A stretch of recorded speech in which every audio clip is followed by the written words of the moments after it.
Dear students, today we will continue lesson number 5. The first part of this lesson is a story which we have already done. Now, the second part is a poem. The name of the poem is Someone. Let's recite the poem.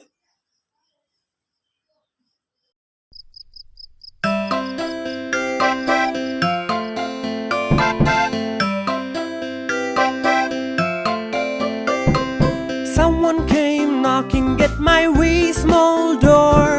Someone came knocking, I am sure. Listened, I opened, I looked to left and right, but not there was a stirring in the still dark night. Only the busy beetle tapping in the wall.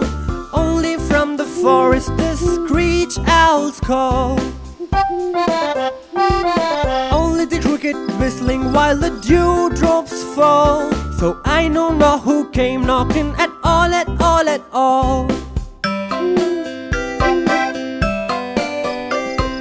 Someone came knocking at my wee small door. Someone came knocking, I am sure.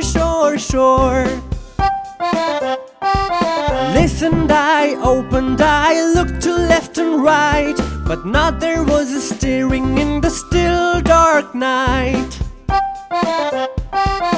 Only the busy beetle tapping in the wall.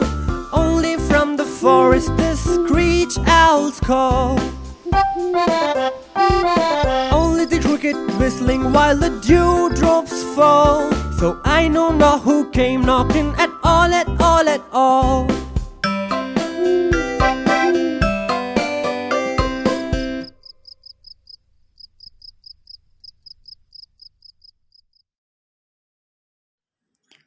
মৰমৰ ছাত্ৰ-ছাত্ৰীসকল, সামৱানৰ অসমীয়া অৰ্থ কি হয়? কোনোবা। তোমালোকক কবিতাটো পঢ়াৰ আগতে এটা কথাৰ আভাস দিওঁ। আমি কেতিয়াবা কিছুমান আমাৰ মনৰ ভ্ৰান্তি হয়নে? তাৰ মানে কি? কিছুমান বস্তু ধৰা তোমাৰ দুৱাৰখন হঠাতে টুকুৰিওৱাৰ শব্দ তুমি শুনিলা। তুমি ভাবিছা বাহিৰত কোনোবা আছে বা কোনোবা বাহিৰৰ পৰা দুৱাৰখন টুকুৰিয়াইছে, হয়নে? কিন্তু তোমালোকে যেতিয়া দুৱাৰখন খুলিলা, দেখিছা যে কোনো নাই।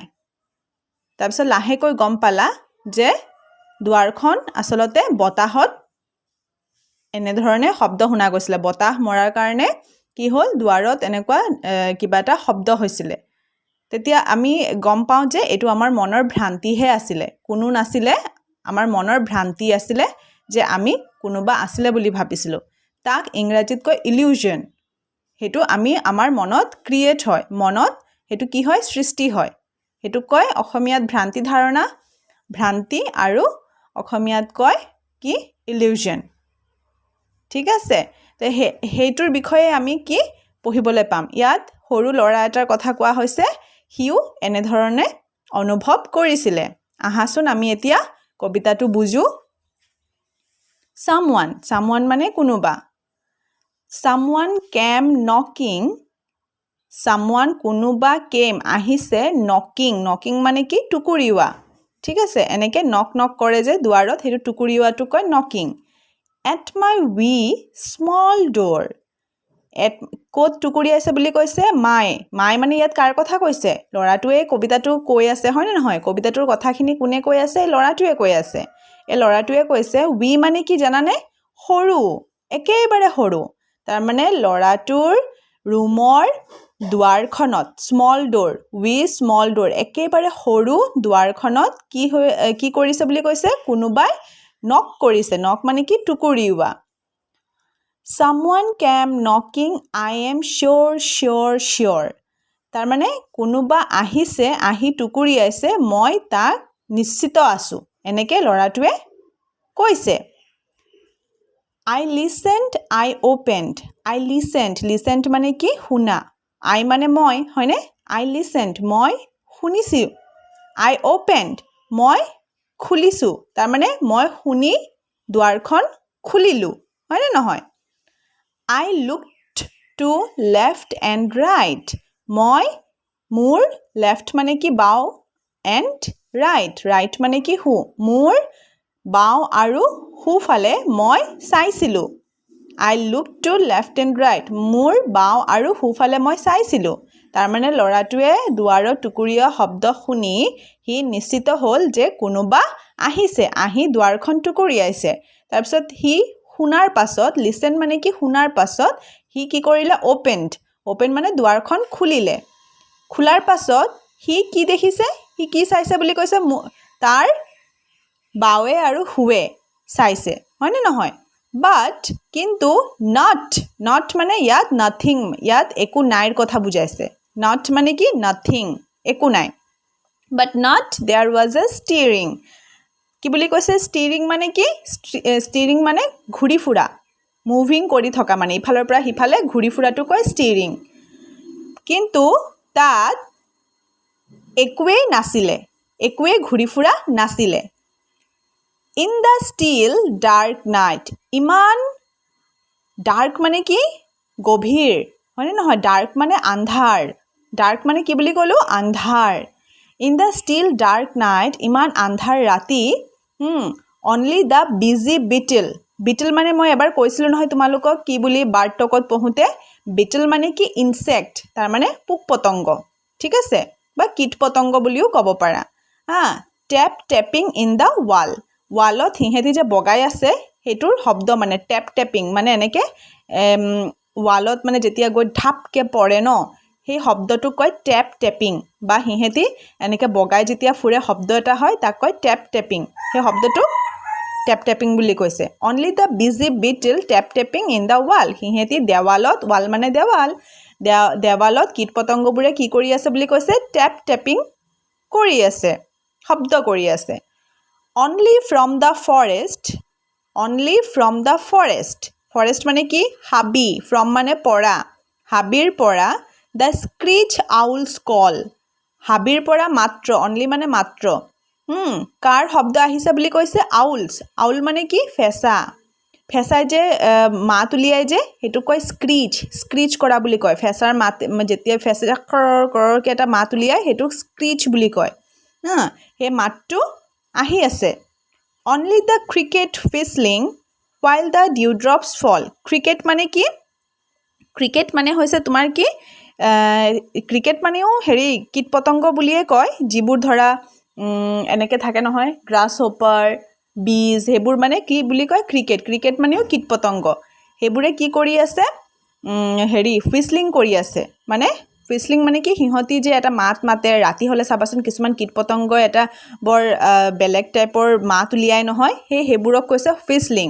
হিহেতি শব্দ কৰি আছিলে while the dewdrops fall যেতিয়া dewdrops মানে কি জানানে নিয়ৰ ৰাতিও নিয়ৰ হৰে নহয় গছৰ পাতত লাগি থাকে গছৰ পাতৰ পৰা টপকে পৰে হে ফল মানে কি ফল মানে পৰা dewdrops মানে নিয়ৰ ফল মানে হৰি পৰা হেই নিয়ৰ হৰি পৰাৰ শব্দ হৈ আছিলে লগত যেতিয়া কি বুলি ক'লো ক্ৰিকেট হুইসলিং যেতিয়া কীট পতংগবোৰে হুইসলিং কৰি আছিলে বা এনেকে শব্দ কৰি আছিলে তেতিয়া ডিউড্ৰপছ কি হৈ আছিলে পৰি আছিলে নিয়ৰ পৰি আছিলে so I know not who can be knocking গতিকে মই I know মানে জনা not মানে নাছিলো মই জনা নাছিলো who can be knocking কোনে টুকুৰিয়াই আছিলে at all তাৰ মানে মই কোনে টুকুৰিয়াইছিলে হেতু জনাই নাছিলো তাৰ মানে এটো মোৰ এটা ভ্ৰান্তি আছিলে যে মই বেলেগ কোনোবা বুলিহে ভাবিছিলো কিন্তু আসলতে কোন আছিলে বুলি কৈছিলে কোন আছিলে বিটেল আছিলে হয়নে নহয় ৱালত টেপিং কৰি আছিলে তাৰ পিছত কোন আছিলে বুলি কৈছে ফৰেষ্টৰ পৰা আউল ফেসাই স্ক্ৰিচ কৰি আছিলে মাতি আছিলে তাৰ পিছত আৰু কোন আছিলে বুলি কৈছে ক্ৰিকেট মানেও হেই এটা এনেকুৱা জিবুৰ পোক পৰুৱা জপিয়াব পাৰে মানে হেবোৰক কয় ক্ৰিকেট হেই পোক পতংগবোৰে মাতি আছিলে যেতিয়া নিয়ৰ হৰি আছিলে গতিকে এইবোৰৰ শব্দহে আসলতে হৈ আছিলে কিন্তু লৰাটোৱে কি ভাবিছিলে যে তাৰ দুৱাৰত কোনোবা টুকুৰিয়াইছে গতিকে এইটো তাৰ এটা ইলিউজন আছিলে ভ্ৰান্তি আছিলে হয়নে গতিকে তোমালোকে কবিতাটো বুজি পাইছানে এতিয়া কবিতাটো কোনে লিখিছে জানানে The poem was written by Walter de la Mare কবিজনৰ নামটো কি কবিক ইংৰাজীত কি বুলি কয় poet ঠিক আছে The poet is Walter de la Mare মনত থাকিবনে লগতে চোৱা ইয়াত কিছুমান ওয়াৰ্ড মিনিং আছে হা ওয়াৰ্ড মিনিং কি মানে কি শব্দ অৰ্থ চোৱা we আমি ইয়াত পাইছো নহয় we মানে আমি হয়নে we মানে কি very small in size তাৰ মানে আকাৰ বা আকৃতিত একেবাৰে সৰু বৰ সৰু মানে very small মানে সৰু very মানে বৰ সৰু in size সাইজত বৰ সৰু মানে not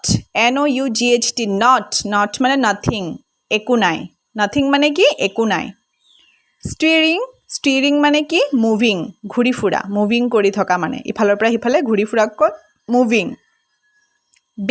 beetle মানে an insect মই কৈছিলো এটা কি পোক পতংগ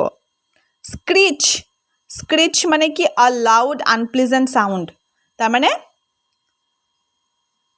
a loud মানে কি ডাঙৰ শব্দক কয় loud ঠিক আছে ডাঙৰ শব্দক কয় loud unpleasant মানে কি ভাল নলগা ঠিক আছে sound মানে শব্দ তাৰ মানে ডাঙৰ ভাল নলগা শব্দ unpleasant মানে ভাল নলগা ক'ব পাৰা বা শুনিবলৈ বেয়া পোৱা হে তেনেকুৱা unpleasant বুলি কয় ঠিক আছে তাৰ মানে এই যেতিয়া ফেসাই ক্ৰল কে মাতে হে শব্দটো কেতিয়াবা বৰ কঠোৰ শুনিবলৈ হে কাৰণে কৈছে a loud unpleasant sound যেটো শুনিব বৰ ভাল নালাগে মানে আৰু হেতু কেনে ধৰণৰ শব্দ বুলি কৈছে loud ডাঙৰ শব্দ তাৰপিছত ক্ৰিকেট এনেটো ক্ৰিকেট মানে এটা খেলৰ নাম হয় নে নহয় কিন্তু ইয়াৰ আৰু এটা অৰ্থ আছে হেতু কি a small jumping insect that makes a loud sound a small মানে কি সৰু এটা সৰু jumping মানে কি জপিওৱা insect মানে কীট পতংগ that makes a loud sound যিয়ে কি কৰে ডাঙৰ শব্দ কৰে তাৰ মানে ডাঙৰ শব্দ কৰা পোক পতংগ যিয়ে জপিয়াব পাৰে আৰু হেবোৰ কেনে ধৰণৰ বুলি কৈছে সৰু স্মল মানে সৰু পোক পতংগ whistling মানে কি making a musical tune with lips making মানে কি কৰে বা বনাই হয়নে নহয় a music মানে কিনো music মানে সংগীত আৰু musical মানে হৈছে তোমাৰ হেৰি এটো কি বুলি কম মানে গানৰ মিউজিক্যাল মানে কি গানৰ টিউন ঠিক আছে টিউন মানে কি টিউন মানে কণ্ঠ মিউজিক্যাল টিউন উইথ লিপ মানে কি উঠ মুখৰ উঠ হয়নে নহয় মুখৰ উঠেৰে জুনে এটা মিউজিক্যাল মানে গানৰ ধুন বা কণ্ঠ মানে গানৰ সুৰ এটা বনাই হেতুক কয় হুইসলিং যেনেকৈ পোক পতংগবোৰে ৰাতি তুমি শুনিবাচোন কিমান পোক পতংগৰ শব্দ শুনা যায় হয়নে নহয় হেবোৰক এটা আমি মিউজিক্যাল টিউন বুলিও ক'ব পাৰো ডিউ মানে কৈছিলো মই কি হয় ডিউ মানে নিয়ৰ a very small drop of water that falls on the ground a very small বৰ সৰু drop মানে টোপাল of water কিহৰ পানীৰ সৰু টোপাল that falls যিটো falls মানে সৰি পৰে on the ground মাটিত সৰি পৰে তাৰ মানে কি হয় নিয়ৰ ডিউ মানে কি নিয়ৰ গতিকে তোমালোকে বুজি পাইছানে এতিয়া এই কবিতাটো আৰু বাকি এক্টিভিটিজ আছে এক্টিভিটিজখিনি আমি পাছত কৰিম গতিকে তোমালোকে কবিতাটো পয়েমটো তোমালোকে শিকিবা আবৃত্তি কৰিবলৈ শিকিবা ঠিক আছে